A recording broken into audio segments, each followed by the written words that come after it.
بسم الله الرحمن الرحيم.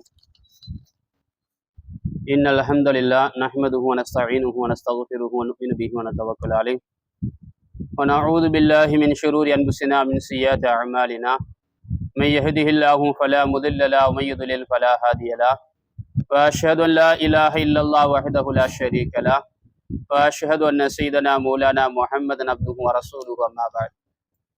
قال الله تعالى في القرآن العظيم وفي الفرقان المجيد: أعوذ بالله من الشيطان الرجيم. بسم الله الرحمن الرحيم.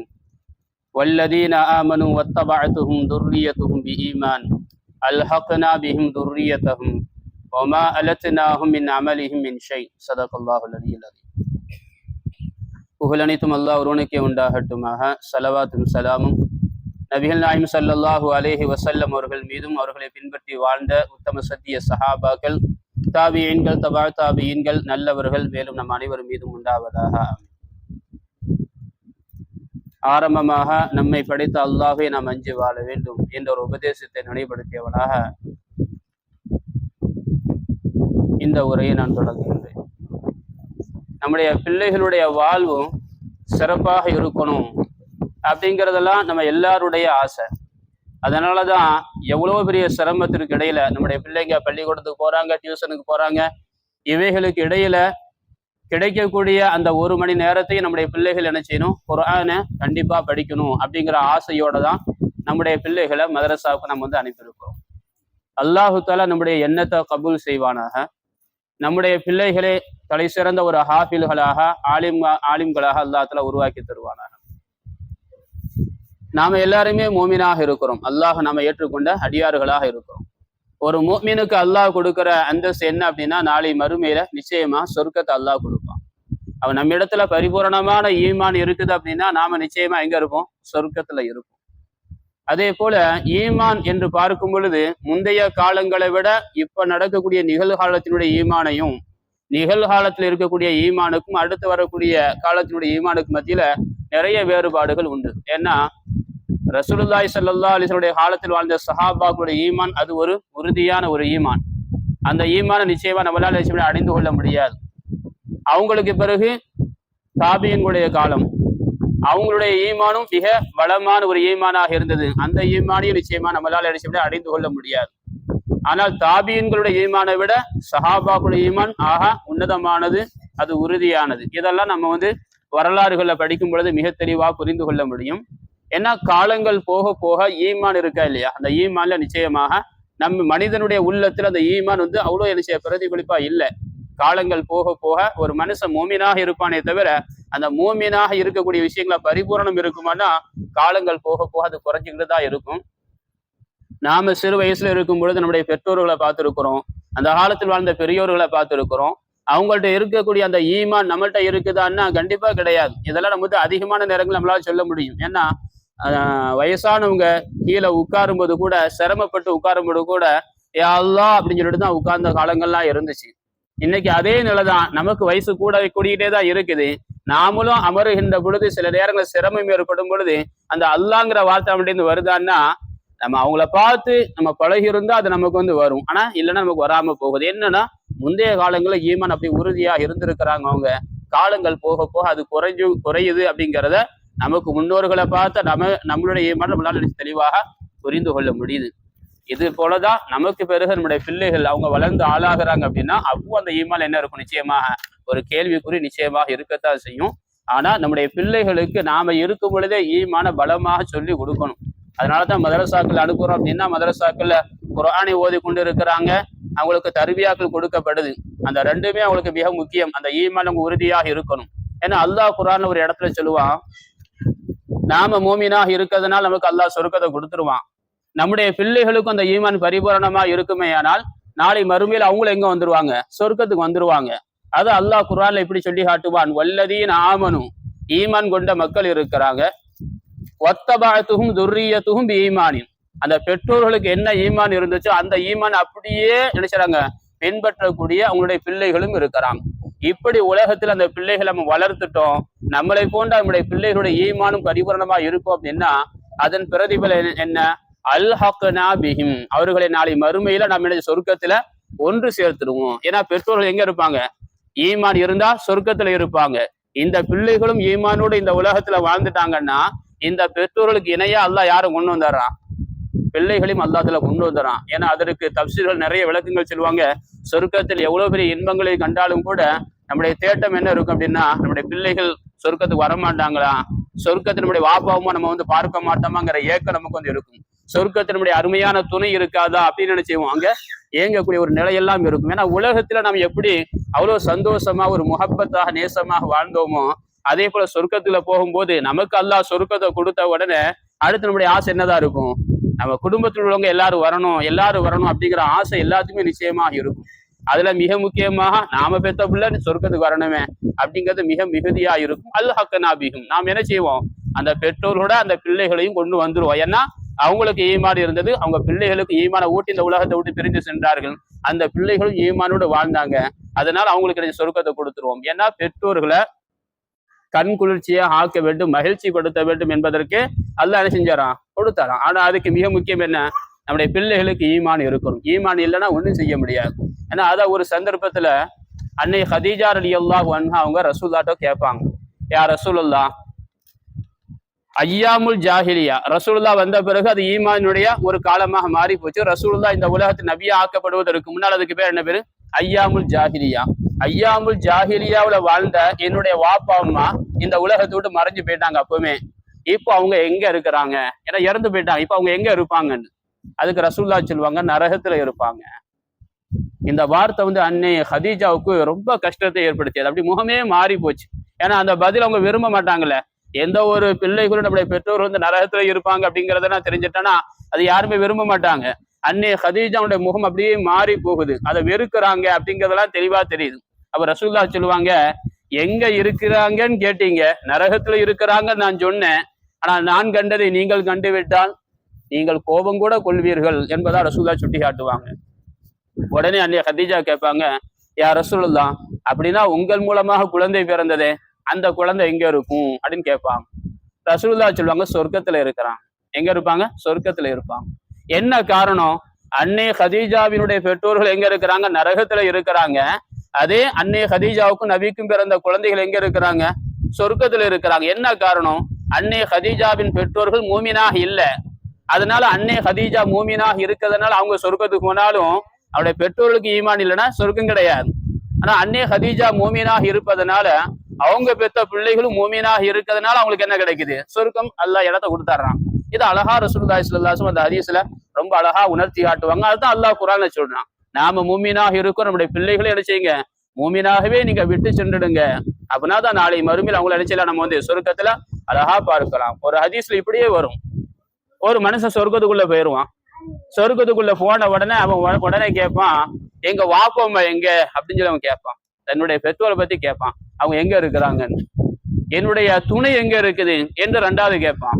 மூணாவது நாம் பெற்ற பிள்ளைகள் எங்க இருக்கிறாங்க என்று சொர்க்கத்துல போய் நுழைஞ்ச சொர்க்கவாதி கேட்பான். அவ பதில் என்ன சொல்லப்படும் தெரியுமா? நீங்க சொர்க்கத்துல வந்து சேர்ந்திருக்கீங்களே, இந்த அளவிற்கு நீங்க யாரை தேடுறீங்களோ அவங்கள்ட்ட என்ன இல்லை? ஈமான் இல்ல, அமல் இல்ல. அதனால நீங்கள் அடைந்த இந்த சொர்க்கத்தை அவங்களால அடைந்து கொள்ள முடியல என்று பதில் சொல்லப்படும். இதை நம்ம வந்து மிக தெளிவா பார்க்கிறோம். அப்ப என்ன? நாம சொர்க்கத்துக்கு போகணும், நாம ஈமான புரிஞ்சிருக்கிறோம், அல்லாஹ் புரிஞ்சிருக்கிறோம், அதனால நாம தொழுகையில ஈடுபடுறோம். அதே ஈமான நம்முடைய பிள்ளைகளுக்கு நாம நிச்சயமாக கொடுக்கணும். கொடுத்தாதான் என்ன செய்ய முடியும்? இந்த உலகத்தில் அவங்கள பிரிஞ்சு ஒரு கால் நம்மளால இருக்க முடியல. அதே போல சொர்க்கத்திலே நம்ம வந்து அவங்கள நம்மளோட ஒன்றாக இருக்கணும் அப்படின்னா நாம ஈமான பரிபூரணமாக அவங்களுக்கு வந்து வளர்க்கணும். அதுக்குதான் நம்முடைய பிள்ளைகளை மதரசாவில் சேர்த்திருக்கிறோம். அதிகமா துவா செய்யுங்க யா அல்லாஹ். ஏன்னா இன்னைக்கு உலகத்துல நிறைய காட்சிகளை பார்க்கிறோம். பிள்ளைகள் வளர வளர அவங்களுடைய சேட்டைகள் அப்படிங்கிறதெல்லாம் ஒரு பக்கம் இருக்க, சேட்டையில கூட எப்படினாலும் ஒரு நாளைக்கு மாறி போயிடும். ஆனால் சைத்தானிய சேட்டை வந்துட்டுனா அது ஒண்ணுமே செய்ய முடியாது. அப்படித்தானே?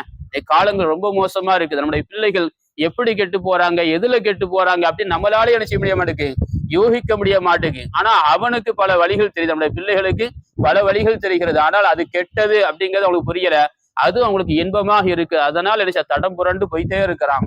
அதெல்லாம் நம்முடைய பிள்ளைகள் அல்லாஹ் நமக்கு அம்மானிதமாக கொடுத்திருக்கிறான். ஆசைப்பட்டு அல்லாஹ் இடத்துல கேட்டோம், யா அல்லாஹ் குழந்தை பாக்கியத்தை கூட ஆசைப்பட்டு அல்லாஹ் இடத்துல அழுது கேட்டோம், அல்லாஹ் கொடுத்திருக்கிறான். அந்த குழந்தைகள் நினைச்ச பத்திரமாக வளர்க்கணுமா இல்லையா? அவனுக்கு கொடுக்க வேண்டிய போதனைகளை ஒழுக்கங்களை நாம சொல்லி கொடுக்கணும். சஹாபாக்கள் எவ்வளவு உயர்ந்த நிலையில இருந்தாங்க. அவங்க வளர்த்த பிள்ளைகளை எப்படி வளர்த்தாங்கன்னா அதிகமான உபதேசங்கள் பண்ணுவாங்க. ஒவ்வொரு நேரத்திலும் தன்னுடைய பிள்ளைகளுக்கு என்னென்ன உபதேசங்கள் பண்ணணுமோ அதெல்லாம் சொல்லி சொல்லி வளர்த்திருக்கிறாங்க. இன்னைக்கு நாம நம்முடைய பிள்ளைகிட்ட பேசுவதற்கு கூட நேரம் இல்லாத அளவிற்கு, ஒன்னும் நம்முடைய பிள்ளைகளுக்கு நம்மகிட்ட பேசுவதற்கு நேரம் இல்லை, அல்லது நேரங்கள் இருந்தா நம்முடைய பிள்ளைகளை நம்ம விரட்டுறோம். ஏன்னா நமக்கு நீங்க வீட்டுல என்ன இருக்குது, நிறைய வேலைகள் இருக்குது. அவங்களுடைய வாழ்க்கையில மனசுல ஏகப்பட்ட பிரச்சனை இருக்கும். நம்மகிட்ட பேசுனா கொஞ்சம் ரிலாக்ஸா இருக்கும் அப்படின்னு நினைச்சு நம்ம கூட வருவான். ஆனா அப்பதான் நமக்கு ஏதாச்சும் ஒரு முக்கியமான வேலை என்ன செய்வோம், துரத்தி விட்டுறோம். அப்படிதானே? ஏன்னா நிதர்சனமா பார்க்கிறோம். அவன் நம்மகிட்ட ஆசையா வரான், முகப்பத்தா வரான், ஏதேனும் ஒரு தேட்டத்தோடு வரான். நமக்கு ஏதாச்சும் ஒரு வேலை இருந்தோம்னா நினைச்சிடா போடா பிறவாடா அப்படின்னு சொல்லி துரத்திடுறோம். அவன் மனசுல பதியுது. நமக்கான தீர்வு எங்க இல்ல, பாப்பா மட்டும் கிடையாது. அப்ப அவன் எங்க போறான், வேற எங்கேயாவது போதான் செய்வான். அப்ப நம்முடைய பிள்ளைகளை ரொம்ப அரவணைக்கணும். அவங்களுடைய முகபாவனைகள் என்ன, அவனுடைய ஆசை என்ன, அவனுடைய தேட்டம் என்ன, எல்லாத்தையும் நம்ம நிச்சயமாக நினைச்சணும் அனுமானிக்க நம்ம கடமைப்பட்டு இருக்கிறோம். அதெல்லாம் செய்யும் பொழுதுதான் நம்முடைய பிள்ளைகள் நம்முடைய கண்ட்ரோல்ல இருப்பாங்க. இல்லைன்னா நம்மளை விட்டு அணிஞ்சவங்க தூரம் விலகி கொண்டே இருப்பாங்க. அதுல நாம ரொம்ப கவனமாக இருக்கணும். சஹாபாக்கள் எல்லாம் தன்னுடைய வாழ்வின் கடைசி தருணத்துல பிள்ளைகளுக்கு நிறைய உபதேசங்கள் பண்ணியிருக்கிறாங்க. அதுல ஒரு தகவல் சொல்லப்படும்.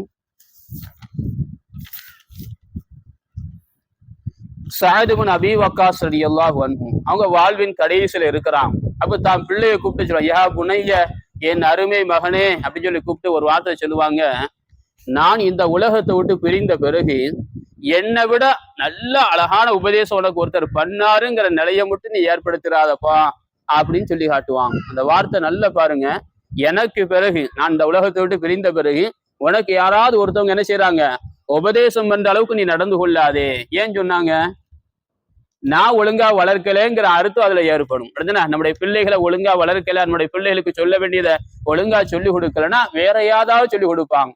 வேற யாராவது சொல்லி கொடுத்தாங்கன்னா அப்போ ஒரு தந்தையாக நான் சரியாக இல்லைங்கிறதுக்கு அது என்னது, அது ஒரு சாட்சியாக மாறி போயிடும். மகனே அப்படி நடந்து கொள்ளாதே என்று சொல்லுவாங்க. அப்போ வாழ்வின் கடைசியில் இப்படி ஒரு வார்த்தையை சொல்றாங்கன்னா தன் வாழ்வின் முழுக்க தன் பிள்ளைகளுக்கு எப்படியெல்லாம் உபதேசம் பண்ணியிருப்பாங்க. அதெல்லாம் நினைச்சு பார்க்கணுமா இல்லையா? அப்ப நம்முடைய பிள்ளைகள் தொழுகையில நினைச்சாங்க கவனம் இல்லாம இருக்கிறாங்க, ஆர்வம் இல்லாம இருக்கிறாங்க, குர்ஆன் ஓதுறதுல ஆர்வம் இல்லாம இருக்கிறாங்க, நன்மைகள் செய்யறதுல ஆர்வம் இல்லாம இருக்கிறாங்க. நம்ம வீட்டுல வயதானவர்கள் இருக்கிறாங்க, அவங்கள கண்ணியமா பேசுவதில் அவன் என்ன இல்ல, ஒரு நல்ல பழக்க வழக்கம் இல்லை அப்படின்னா நம்ம வாழும் காலகட்டத்திலேயே அவனுக்கு என்ன எல்லாத்தையும் சொல்லி கொடுத்து, நீ இப்படிதான் வாழணும், நீ இப்படிதான் தொழ வேண்டும், இப்படிதான் செய்யணும், நீ எதையெல்லாம் செய்யக்கூடாதுன்னு நினைச்சு நாம தான் ஒரு பொறுப்பாக பிள்ளைகளை சொல்லி கொடுக்கணும். ஏன்னா மதரசாக்கள்ல தொழ வேண்டும் என்று நாங்க சொல்லுவோம், பயான் பண்ணுவோம். மதரசாக்கு வந்த இடத்துல என்ன செய்வோம், அசர் தொலை வச்சு கொடுப்போம், மது தொலை வச்சிருவோம். மற்றபடி இசாவா இருக்கட்டும், சுபு லுகரா இருக்கட்டும், அதெல்லாம் யாரு உங்களுடைய கண்ட்ரோல்ல வந்துருவாங்க. அப்போ அவன் இங்க எங்களுக்கு பயந்து தொழுதானோ இல்லையோ, அதே ஒரு பயம் உங்கள்கிட்ட இருந்தது அப்படின்னா நிச்சயமா நினைச்சான் இன்னைக்கு பயந்து தொழுவான். காலங்கள் போக போக அதுவே அவனுக்கு கொஞ்சம் பழக்கமாக மாறி பெரும். சஹாபாக்கள் அப்படித்தான் வளர்த்திருக்கார். ரசூல் அப்படித்தான் படிச்சாங்க. 7 வயசான உங்களுடைய குழந்தைகளை தொழும்படி ஏவுங்கள், 10 வயதாகிவிட்டால் கொஞ்சம் வெள்ளமா அடித்தாவது தொலை வையுங்க. ரசூலா சொல்லி தந்திருக்கிறாங்களா இல்லையா? நாம சொல்லி கொடுக்கறதுலதான் நம்முடைய பிள்ளையுடைய வாழ்க்கையே இருக்குதுன்னு ரசூல்லா கூட நமக்கு நிறைய இடத்துல அழகா வாழ்ந்து காட்டி இருக்கிறாங்க, செய்திகளும் சொல்லி இருக்கிறாங்க. அதே போல அப்பாஸ் ரலியல்லாஹு அன்ஹு அவங்க தன்னுடைய மகன் அப்துல்லாவுக்கு ஒரு சந்தர்ப்பத்துல எப்படி உபதேசம் பண்ணாங்க அப்படின்னா, அல்லாஹ் நீ அதிகமா நேசிக்கணும். தன் பிள்ளைக்கு என்ன சொல்லி கொடுக்குறாங்க, அல்லாஹ் நீ அதிகமா நேசிக்கணும். அதே போல அல்லாஹுடைய வணக்க வழிபாடு இருக்கா இல்லையா, அல்லாஹ் கட்டுப்படக்கூடிய விஷயத்தை நீ அதிகமா நேசி அப்படின்னு சொல்லுவாங்க. அல்லாஹையும் நேசிக்கணும், அல்லாஹுக்கு வழிபடும் விஷயத்தையும் நீ நேசிக்கணும். அதே போல அல்லாஹ் நீங்க பயப்படுங்க. அதே போல பாவமான காரியங்கள் என்ன இருக்குதோ அதை கண்டாலும் கூட நீங்க என்ன செய்யுங்க, பயந்து கொள்ளுங்கள் என்பதா தன் மகனுக்கு மிக முக்கியமான உபதேசங்கள் பண்ணாங்க. ஏன்னா பாவத்தை கண்டா பயம் வரணுமா இல்லையா? இன்னைக்கு பாவத்தை கண்டா அவனுக்கு முஹப்பத்து வருது. சார் நான் இப்படி எல்லாம் செஞ்சுட்டு அப்படிலாம் செஞ்சுட்டு நினைச்சேன், வாட்ஸ்அப்ல பேஸ்புக்ல எல்லா இடத்துலயும் போட்டான். ஆனா செய்யறது என்னது, அநியாயம், அயோக்கியத்தனம். ஆனா அதை பெருமையா என்ன செய்யறான், போடக்கூடிய ஒரு காலத்தை நீங்க உலகத்துல பார்க்கிறோமா இல்லையா? ஆனா சஹாபாக்கள் எப்படி சொல்லி கொடுத்திருக்கிறாங்க, பாவத்தை கண்டால் நீ கொஞ்சம் பயந்துகொள், அல்லாஹையும் பயந்துகொள், பாவத்தை கண்டாலும் நீ பயந்துகொள், அப்படி எல்லாம் சொல்லி கொடுத்திருக்கிறாங்க. இந்த மாதிரி நாமளும் நம்முடைய பிள்ளைகளுக்கு சொல்லி கொடுக்கணும். அப்படின்னாதான் அவங்க தவறு விட்டு நிச்சயமா விலகுவதற்கு அது ஒரு வாய்ப்பாக இருக்கும். நம்ம சொல்லி கொடுக்காமையே போயிட்டோம் அப்படின்னா அவனுக்கு அது தவறு நினைச்ச நிச்சயமாக தெரியவே தெரியாது. நல்ல விஷயங்களை நிச்சயமா சொல்லி கொடுக்கணும். அதே போல உமர் இப்னு கத்தாப் ரலியல்லாஹு அன்ஹு அவங்க மையப்படுத்தி ஒரு விஷயம் சொல்லுவாங்க. நபிகள் நாயகம் ஸல்லல்லாஹு அலைஹி வஸல்லம் இடத்துல ஒரு சஹாபி வரும் பொழுது தொழுகையினுடைய நேரம் ஒது செய்யறாங்க. ஒது செஞ்சா அவனுடைய காலினுடைய நகம் இருக்கா இல்லையா,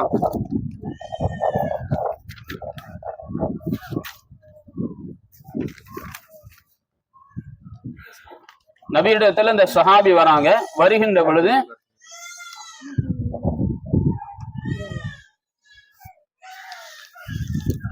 ஒரு சஹாபி வராங்க. வருகின்ற பொழுது தொழுகை நேரமா இருக்கிறதுனால ஒது செய்யறாங்க. ஒது செய்கின்ற பொழுது காலினுடைய நகம் இருக்கா இல்லையா, அந்த நகத்துல தண்ணி சரியா படல. இதை ரசூலுல்லா பாக்குறாங்க. நபியினுடைய ஒரு பார்வை என்ன அப்படின்னா, ஒருத்தர் தொழுகிறார் அப்படின்னா அவர் எப்படி தொழுகிறார் அப்படிங்கறத கண்கூடா பார்ப்பாங்க. ஏன்னா நிறைய ஹதீஸ்ல வந்து கேள்விப்பட நமக்கு இங்க வார வார பெண்கள் பயான் நடந்து கொண்டு இருக்குது. அதை பத்தி நீங்க முழுமையா கேள்விப்பட்டிருப்பீங்க. நபியினுடைய ஒவ்வொரு பார்வையும் தன் தோழர்கள் என்னென்ன செய்து கொண்டு இருக்கிறாங்க அப்படிங்கிறத மிக தெளிவாக படம் பிடித்து நினைச்ச ரசூலுல்லா அவங்களுக்கே விளக்கி காட்டுவாங்க. இந்த சஹாபி ஒது செய்யறாங்க. ஒது செய்கின்றவர் காலின் நகத்துல நினைச்சல தண்ணீர் படவில்லை. உடனே ரசூலுல்லா சொல்லுவாங்க, திரும்ப ஒது செய்யுங்கன்னு. ஒது செய்யும் பொழுது என்ன செய்யுங்க, பரிபூரணமாக ஒது செய்யுங்கள் என்று ரசூலுல்லா கற்றுக் கொடுப்பார்கள். இதையே சஹாபாக்கள் தன்னுடைய பிள்ளைகளுக்கு சொல்லியும் கொடுத்திருக்கிறான். மகனே, நீ ஒது செய்கின்ற பொழுது பரிபூரணமாக ஒது செய் என்று சொல்லுவாங்க.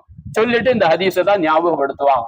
இந்த மாதிரிதான் நபிகள் நாயகம் ஸல்லல்லாஹு அலைஹி வஸல்லம் சபையில ஒரு சஹாபி ஒது செய்கின்ற பொழுது காலின் நகத்திலே தண்ணீர் படவில்லை. ரசூலுல்லா திரும்ப ஒது செய் என்று சொன்னார்கள். கற்றுக் கொடுக்கிறான் தன் பிள்ளைகளுக்கு. இப்படி எல்லாம் கற்றுக் கொடுக்கணும். ஒது செய்வது எப்படி, தொழுவது எப்படி. நம்முடைய பிள்ளைகள் வந்து சிறு வயசுல நம்ம கூட தொழும் பொழுது விளையாட்டாக தொழலாம். ஆனால் காலங்கள் போக போக அவங்க எப்படி தொழணுங்கிறது நாம தான் கற்றுக் கொடுக்கணுமா இல்லையா? கைகளை எங்க வைக்கணும், பார்வை எங்க இருக்கணும், எப்படி அமர வேண்டும், எப்படி நிற்க வேண்டும், என்ன ஓத வேண்டும், எல்லாவற்றையும் நாம் நினைச்சணும் அவங்க கூட இருந்து சொல்லிக் கொடுக்க வேண்டிய ஒரு கட்டாயத்துல நாம வந்து இருக்கிறோம்.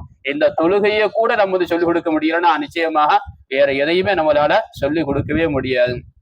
இந்த மாதிரி சஹாபாக்களுடைய வாழ்க்கையில பல தருணங்களை தன்னுடைய பிள்ளைகளுக்கு இப்படி எல்லாம் அழகிய உபதேசங்கள் பண்ணியிருக்கிறாங்க. அவங்களுடைய நோக்கம் என்ன? அல்லாஹ் நாளை மறுமையில நம்மை சொர்க்கத்தில சேர்ப்பது போல நம்முடைய பிள்ளைகளும் அல்லாஹ் எப்படியாவது சொர்க்கத்துல சேர்த்தரணும், அதுக்கு நம்முடைய பிள்ளைகள் தகுதியான பிள்ளைகளா இருக்கும் அப்படின்னு ஆசைப்பட்டு சஹாபாக்கள் அப்படி எல்லாம் வளர்த்திருக்கிறாங்க. அதே நிலையை தான் நாமளும் நிச்சயமா கையில எடுக்க நம்முடைய பிள்ளைகளுக்கு நல்லதை அதிகமா சொல்லி கொடுக்கணும். சரிங்களா? இது நம்முடைய பிள்ளைகளுக்கு நம்ம உபதேசங்கள் பண்ண அது அவங்களுக்கு வந்து நிச்சயமாக பலன் கொடுக்கும். ஏன்னா நாங்க வந்து மதரசாக்கள்லையும் பள்ளிக்கூடங்களும் இருக்கின்ற பொழுது ஒரு 5 வருடம் 6 வருடங்களுக்கு முன்னால எங்களிடத்துல படித்த பிள்ளைகளுக்கு நாங்க நிறைய உபதேசங்கள் பண்ணுவோம். ஆனா அவன் விளையாட்டுத்தனமாக, மாணவன் அப்படிங்கிற அடிப்படை அவனுக்கு என்னென்ன விளையாட்டுத்தனம் இருக்குமோ, துணுக்குத்தனம் இருக்குமோ எல்லாமே செய்வான். நாம கொடுக்குற அந்த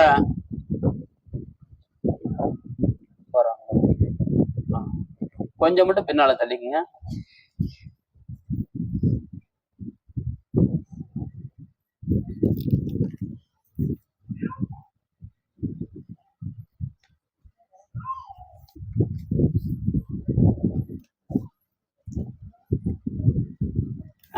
அல்ஹம்துலில்லாஹ்.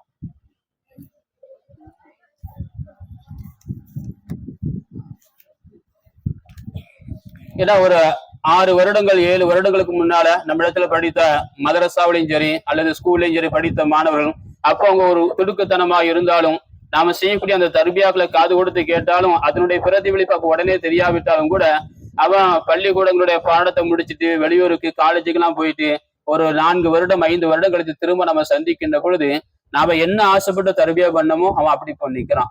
ஆனா நம்ம பண்ணும்போது அவன் அப்படி இல்லை. பண்ணும்போது அதை ஒரு சேட்டையாக நினைச்சான். அசரத்துனா நினைச்சுவாரு, 4 பயான் பண்ணதான் செய்வாரு, சார்னா 4 பயான் பண்ணதான் செய்வாரு அப்படின்னு இருந்தவங்க காலங்கள் போக போக ஏற்கனவே உள்ளத்துல அதெல்லாம் மனசுக்குள்ள பதிஞ்சதுனால வெளியிடங்களுக்கு போறாங்க. வெளியிடங்கள்ல 4 மனிதர்களை பார்க்கிறாங்க. அவங்களுடைய நடவடிக்கை என்ன, அவங்களுடைய பேச்சுவார்த்தைகள் என்ன, பழக்க வழக்கங்கள் என்ன, எல்லாவற்றையும் தெரிந்து கொள்கிறான். தெரிந்து கொள்ளும் பொழுதுதான் தன் உள்ளத்தில் என்ன பதியப்பட்டது அதையும் கொஞ்சம் வெளியே எடுக்க ஆரம்பிக்கிறான். இப்ப பார்த்தோன்னா என்ன தர்பியா கொடுக்கப்பட்டது அதை மாதிரியே வாழ்ந்து காட்டுறான். அது ஏற்கனவே நம்ம கொடுத்திருக்கணுமா இல்லையா? கொடுத்திருந்தாதான் பின்னால அதன் பிரகாரம் அவனால நிச்சயமாக வாழ முடியும். நம்ம ஒண்ணுமே கொடுக்கல அப்படின்னா அது ஒரு காலம் என்ன செய்யாது, அவனுக்கு பிரதிபலிப்பை ஏற்படுத்தாது. அதுதான் நாம் நினைச்சிடும். நம்முடைய பிள்ளைகள் வந்து சிறு பிள்ளையா இருக்கும்போது அவ்வளவு ஆசைப்பட்டு முத்தம் கொடுத்து அந்த குழந்தைகளை கொஞ்சுறோம். காலங்கள் போன பிறகு அந்த கொஞ்சறதே கிடையாது. அவன் மேல கோவம் தான் அதிகமா வருது. என்ன காரணம்? அவன் சின்ன பிள்ளையா இருக்கும்போது என்னென்ன சொல்லிக் கொடுக்கணும் எல்லாமே சொல்லிக் கொடுத்துட்டே இருந்தான். நிச்சயமா அவன் கல்யாணம் முடிச்சு அவனுக்கு 4 பிள்ளை இருந்தாலும் அவனுடைய நெற்றியில நமக்கு நினைச்சு முத்தம் கொடுப்பதற்கு ஆசைகள் வரும். ஆனா அதற்கு என்னதான் வேணும்? பிள்ளைகளுக்கு சொல்ல வேண்டிய அந்த தர்பியாக்கள், அந்த ஒழுக்கங்களை, அந்த பண்புகளை எல்லாத்தையும் நம்ம நிச்சயமா சொல்லிக் கொடுக்கணும். சொல்லிக் கொடுக்கும் பொழுது நாம ஒரு வயதானவர்களா இருந்தாலும் கூட நம்முடைய பிள்ளைகளுடைய வயசு என்ன வயசா இருந்தாலும் அவங்க மீது அடிச்ச ஒரு முஹப்பத்து எப்பவுமே ஏற்பட்டு கொண்டே இருக்கும். நம்ம பிள்ளைங்க சின்ன குழந்தையா இருக்கும் அளவுக்கு அதிகமா துவா செய்யறோம். அதே வளர்ந்து ஆளாகிறோம். நம்முடைய பிள்ளைகள் வந்து திருமணம் முடிச்சு அவனுக்குன்னு ஒரு குடும்பம் வந்துட்டுன்னா இப்ப அவனுக்குன்னு துவா செய்யக்கூடிய பெற்றோருடைய மனநிலை இருக்குதுன்னா பல இடங்கள்ல கிடையாது. ஏன்னா அந்த மகனால் பாதிக்கப்பட்ட எத்தனையோ பெற்றோர் இருக்கும் பொழுது ஒரு மனமாற அந்த குழந்தைகளுக்கு என்ன செய்ய முடிய மாட்டுக்கு, துவா செய்ய முடிய மாட்டுக்கு. என் புள்ள அழிந்து போயிடக்கூடாது, நாசமாயிடக்கூடாதுங்கிற ஒரு பயம் இருக்குதே தவிர, ஆனா அவனுக்குன்னு ஒரு முஹப்பத்தா துவா செய்யக்கூடிய ஒரு நிலை இருக்குதானே கண்டிப்பா கிடையாது. என்ன காரணம்? நாம அவன் அப்படி தர்பியத்தா வளர்க்காதனால அவன் அப்படி மோசமான நிலைக்கு மாறி போறான். அதே இன்னைக்கு உலகத்துல நிறைய கண்கூடாக பார்க்கிறோம். எனவே நம்முடைய பிள்ளைகளுடைய வாழ்வும் இந்த உலகத்துல நல்லா இருக்கணும்னா நம்ம என்ன ஒரு பெற்றோராக இருந்து கொண்டு கொடுக்க வேண்டிய தர்பியாக்களை முழுமையாக கொடுக்கணும். அவங்கள நம்ம அதிகமா கண்காணிக்கணும். யார்கிட்ட பேசுறான், யார்கிட்ட பழகுறான், யாரு கூட வரான், யாரு கூட போறான், இவன் யார் வீட்டுக்கு போறான், நம்ம வீட்டுக்கு அவனை தேடி யாரெல்லாம் வராங்க, எல்லாமே நமக்கு நினைச்ச கண்கூடாக தெல்ல தெளிவா தெரியணும். ஏன்னா நம்முடைய பிள்ளைகள் அமானிதமா கொடுக்கப்பட்டிருக்கிறாங்க. அவங்க எந்த வழியில விலகி போறாங்க நமக்கு நிச்சயமா கண்டுபிடிக்க முடியாது. எனவே நாம சின்ன வயசுல இருந்து அவனை சின்ன அதிகமா கவனிக்கணும். அவனுடைய எண்ணங்கள் என்ன, அவன் ஆசை என்ன, அவன் எதுல அவன் தடுமாறி போறான், எல்லாத்தையும் நம்ம கண்கூடாக கண்காணித்து கொண்டிருந்தாதான் நம்ம பிள்ளைகளை நம்மளால நிச்சயமாக தக்க வைக்க முடியும். சரிங்களா? இது ஒரு விஷயம். அடுத்ததாக பிள்ளைகளை மதரசாவுக்கு வந்து அனுப்பி இருக்கிறோம். நம்ம போன பேரண்ட்ஸ் மீட்டிங்ல சொல்லியிருக்கோம். ஒரு 3 மாதத்துக்கு முன்னால நடந்த பேரண்ட்ஸ் மீட்டிங்ல அதிகமா சொல்லியிருக்கிறோம். கொஞ்சம் பிள்ளைகள்லாம் அதிகமா விடுமுறை எடுக்கிறாங்க. அதனால கொஞ்சம் விடுமுறையை தவிர்த்து கொள்ளுங்க. ஸ்கூல்ல வந்து ஒரு 10 நாள் லீவ் வரும், 1 மாசம் லீவ் வரும். அந்த நேரத்தை நீங்க உங்களுடைய தாயாரோட வீட்டுக்கு போகணுங்கிற ஒரு ஆசைகள் உங்களுக்கு இருக்கும். அப்படி நீங்க போகும்போது உங்களுடைய பிள்ளைகளை நீங்க கூட்டு போறீங்க. கூட்டு போறதுனால உங்க பிள்ளைகளுடைய பாடம் தான் பாதிக்கப்படுது. இன்னும் சொல்ல போனா நமது அல் பாக்கியத்தின் கீழ் இயங்கக்கூடிய மதரசாவோட ஒரு சிறப்பு அம்சம் என்ன அப்படின்னா, நீங்க எங்கனாலும் போங்க. உங்க அக்கா வீட்டுக்கு போகணுமா, தங்கச்சி வீட்டுக்கு போகணும், யார் வீட்டுக்கு போங்க. நீங்க எந்த தெருக்கு போனாலும் அந்த தெருல நம்ம மதரசா இருக்கு. அங்க உங்க பிள்ளைய மறக்காம கொஞ்சம் விட்டுட்டு போங்க அப்படின்லாம் சொல்லதான் செய்யறோம். இது நம்ம ஊருக்கு ஒரு கிடைத்த ஒரு மிகப்பெரிய ஒரு வாய்ப்பு. சரிங்களா? ஏன்னா அல் பாக்கியத்தின் கீழே நடைபெறக்கூடிய இந்த மதரசா ஒரே ஒருங்கிணைப்பாக தான் நடக்குது. இங்க என்ன பாடத்திட்டமோ இதுதான் எல்லா தெருவுல நடக்கக்கூடிய நம்முடைய மதரசாக்கள்லாம் இருக்குது. இங்க காலையில புது பாடம் சொல்றான், நாளை மதியம் என்ன செய்ய போறான், மாமுடுக்கு போறான்னா அங்க போனா பழைய பாடம் கேட்கதான் செய்வாங்க. ஏன்னா அங்க அசரத்துமா தகவல் சொல்லிடுவாங்க, எங்க பிள்ளைங்க தான் அங்க வராங்க. அப்ப அதெல்லாம் ஒரு முறையாக இருக்கணுங்கிற பல தகவல் உங்களுக்கு சொல்லி தரப்பட்டு இருக்குது. கொஞ்சம் விடுமுறையை குறைங்க அப்படின்னு சொன்னோம். அதிகமான பேர் அதை வந்து நீங்க ஏற்றுக்கொண்டு இருக்கிறீங்க. அந்த அடிப்படையில பார்க்க அந்த விடுமுறைகள்லாம் கொஞ்சம் குறைஞ்சிருக்கு. நினைச்சதுக்கு ரொம்ப குறைஞ்சிருக்கு. அது பாராட்டப்பட ஒரு விஷயம்தான். அது நம்முடைய பிள்ளைகளோட ஒரு முன்னேற்றத்துக்கு ஒரு மிகப்பெரிய ஒரு காரணியாக இருக்கும். அதை அப்படியே தொடர்ந்து ஃபாலோ பண்ணுங்க. ஏன்னா இப்ப சமீபத்துல 10 நாள் லீவுனா வந்துச்சு, பொங்கல் லீவுனா வந்துச்சு. அதுல வந்து முன்னர மாதிரி அந்த அதிகமான லீவுனா கிடையாது. ஆனாலும் சில பேர் கூட்டு போறாங்க. இருந்தாலும் நிச்சயமாக மாறிக்கொள்ளுங்க. அது ஒரு விஷயம்.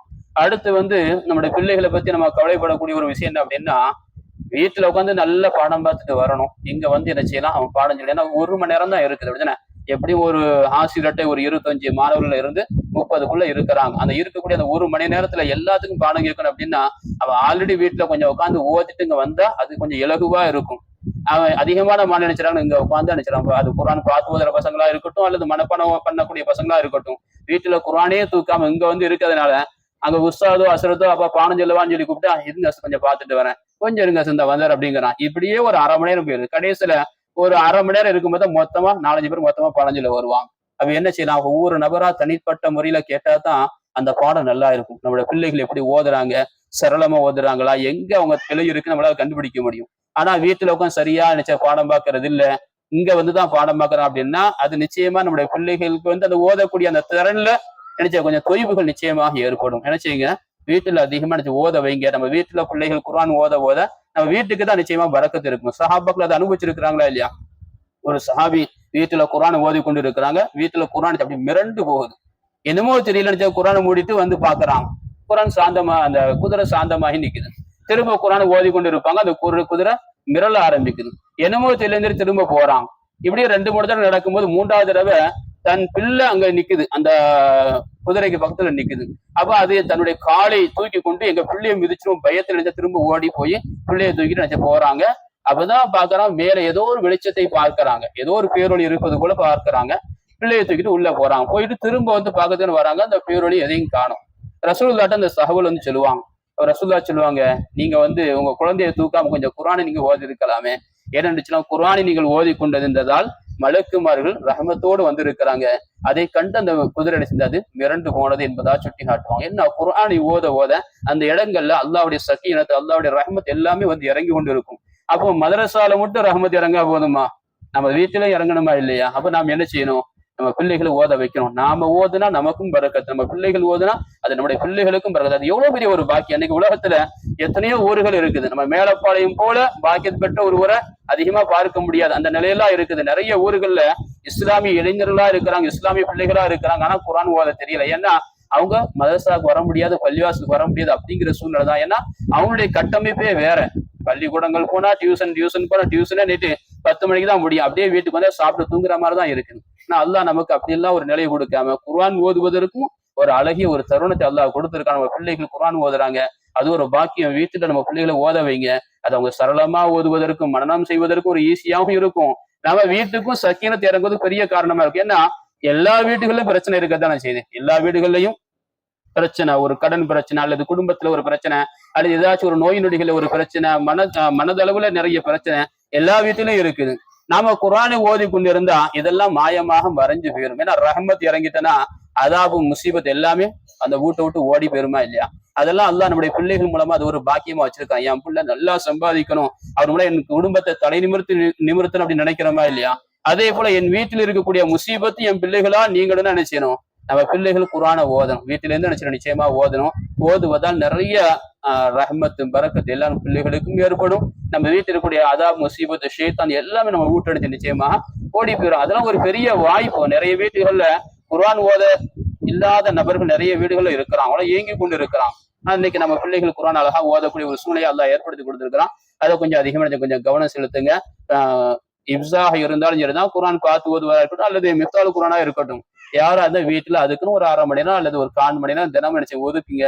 நமக்கு தெரிஞ்ச நம்ம பிள்ளைகளுக்கு சொல்லி கொடுங்க. நாம சொல்லி கொடுத்து நம்ம பிள்ளை புரியுற மாதிரி வேற யாரும் புரிய முடியாது. ஏன்னா நாம அன்பாக சொல்லிக் கொடுப்போம், பண்பாக சொல்லிக் கொடுப்போம். நம்ம பிள்ளைகளுக்கு எப்படி சொல்லிக் கொடுக்க நமக்கு தான் தெரியும். அதுக்கு நமக்கு ஓத தெரியும், அப்படித்தானே? நம்ம ஓத தெரிந்த பெற்றோர் இருந்தா நம்ம பிள்ளைகளுக்கு அழகா சொல்லி கொடுங்க. அது நம்மளுடைய பிள்ளைகள் இன்னும் அதிகமா அந்த குர்ஆனை கிரகிப்பதற்கும் ரொம்ப அழகிய ஒரு வழியாக இருக்கும். இதெல்லாம் கொஞ்சம் அதிகமா நினைச்சு ஃபாலோ பண்ணுங்க. முக்கியமா தொழுகையில நினைச்சு அதிகமா கவனம் செலுத்துங்க. எல்லா நேரம் தொழுகையும் தொழுகிறானா இல்லையா? ஏன்னா மதரசாக்கு நம்ம என்ன செய்யறோம் அப்படின்னா அவன் தொழுகிறானா இல்லையா, அமல் கார்டை பார்க்கறோம், செக் பண்றோம். இருந்தாலும் சில பெற்றோர்கள் சரியா செய்யறாங்க, சில பெற்றோர்கள் என் பிள்ளை நினைச்சு பேச்சு வாங்கிடக்கூடாது அப்படிங்கிறதுக்காக நினைச்சாங்கன்னா அதுல நினைச்சாங்க சரி தொழாட்டாலும் போட்டுறோம், இன்னைக்கு தொழாட்டம் நாளைக்கு நிச்சயமா என் பிள்ளை தொழுவோம் அப்படிங்கிற ஒரு அபரிமிதமான ஒரு நம்பிக்கையில அந்த மாதிரி செய்யறோம். ஆனாலும் நம்ம அதிகமா அதுல நினைச்ச நிச்சயமாக கவனங்கள் செலுத்த நம்முடைய பிள்ளைகளோட வாழ்வு நல்லா இருக்கணும். நம்ம பிள்ளைகள் ஈமான சரியா புரிந்து கொள்ளணும், நம்முடைய பிள்ளையோட வாழ்க்கையில அமல் பரிபூரணமா இருக்கணும் அப்படிங்கிற எண்ணத்துல நினைச்சுங்க சிறப்பா செயல்படுங்க. ஏற்கனவே நமக்கு நீங்க எப்படி எல்லாம் ஒத்துழைப்பு கொடுக்கணும், அதே போல மேலும் மேலும் என்னென்ன திட்டங்கள் உங்களுக்கு சொல்லி தரப்படுகிறது. உங்களோட உஸ்தாதுகள் நீங்க பாப்பீங்க, உங்க பிள்ளைங்க எப்படி ஓதுறாங்க. மற்ற நாட்கள்ல நம்ம பிள்ளைகள் எப்படி ஓதுறான்னு சொல்லி கேட்கன்னு நினைப்போம். ஆனா அன்னைக்கு நம்முடைய உஸ்தாதுகள் பிள்ளைகளுக்கு பாடம் சொல்லி கொடுக்குறதுனால சரியா சொல்ல முடியாது, நம்ம பிள்ளைகளுடைய நிலை என்னங்கிறது சரியா சொல்ல முடியாது. அதனாலதான் இது போல ஒரு நாளை ஏற்பாடு பண்ணியிருக்கிறோம். இன்னைக்குள்ள அங்க உஸ்தாது பாடம்லாம் எதுவும் கிடையாது.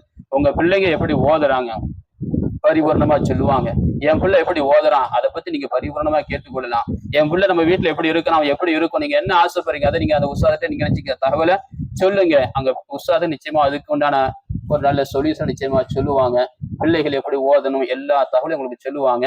எல்லாத்தையும் நீங்க அதை கண்டிப்பா ஃபாலோ பண்ணுங்க. இன்ஷா அல்லாஹ் அடுத்த பேரண்ட்ஸ் மீட்டிங் வரைக்கும் இந்த பேரண்ட்ஸ் மீட்டிங்ல என்ன ஒரு நோக்கத்திற்கான ஏற்பாடு செய்யப்பட்டிருக்கு அதை நினைச்சு பரிபூர்ணமாக்கப்படணும்.